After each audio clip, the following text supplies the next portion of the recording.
This is Federalist 17, Part 1. If you can, definitely read this book, A Brilliant Solution. It's a short book by Carol Birkin. It talks about the Constitutional Convention and the writing of the Constitution. Or you can watch her talk about this book that's on C-SPAN. She gave it on November 13th, 2002. November 13th, 2002. It's right there. Okay, here's the text of Federalist 17. An objection of a nature different from that which has been stated and answered in my last address may perhaps be likewise urged against the principle of legislation for the individual citizens of America. Just keep in mind that majority of this paper talks about the people that live in the states, and people of states should not worry that the national government is going to be so strong that it will no longer pay attention to what states want, or telling people not to be scared that your state governments will be there. National government is only going to be doing certain things. Your state government is going to be very, very present. Because one of the main criticisms against this Constitution by anti-federalists was that the national government is going to get strong and the states are going to be irrelevant. They won't have as much power as they need. And here in this paper, Hamilton says, no, that is not the case. States will be so close to you, they will be close to you in every way, and they'll keep their power. And national government will not get that powerful.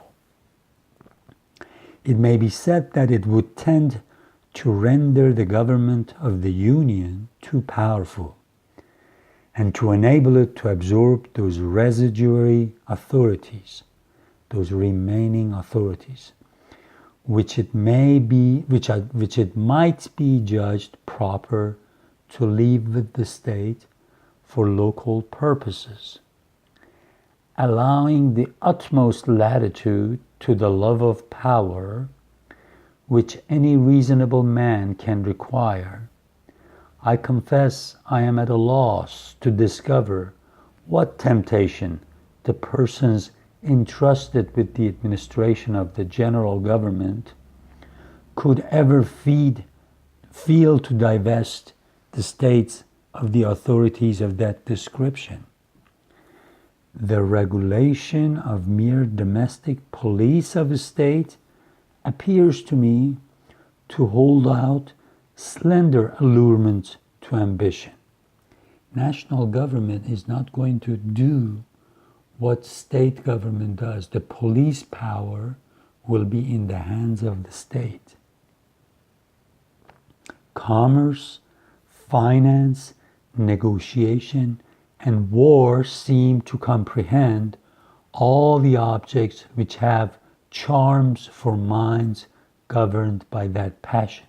So the federal government, the only things that it will do will have to do with commerce, finance, negotiation, like in treaties, and war, like defense of the country, war making, will be the only thing that the federal government is entitled to do.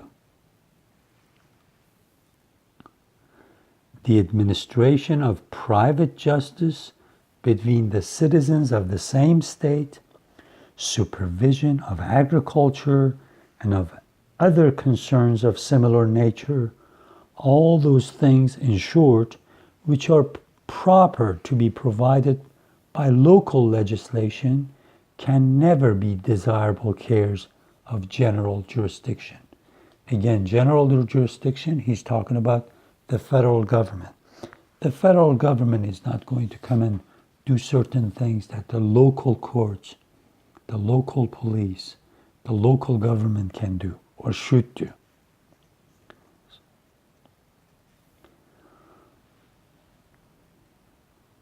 It is therefore improbable that there should exist a disposition in the federal councils to usurp the powers with which they're connected, because the attempt to exercise those powers would be as troublesome as it would be nugatory, and the possession of them for that reason would contribute nothing to the dignity, the importance, or to the splendor of the national government.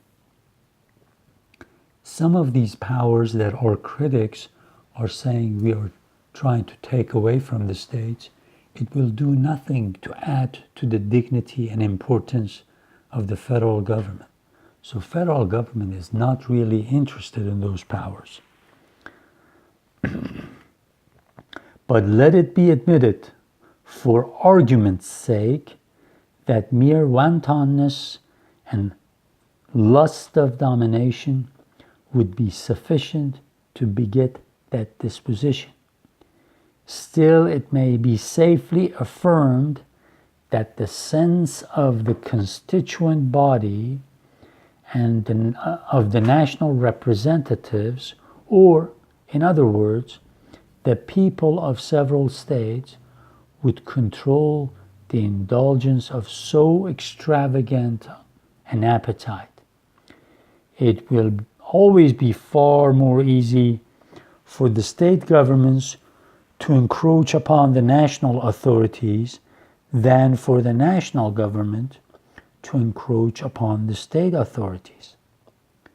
So it seems like state governments are most likely the ones to violate their,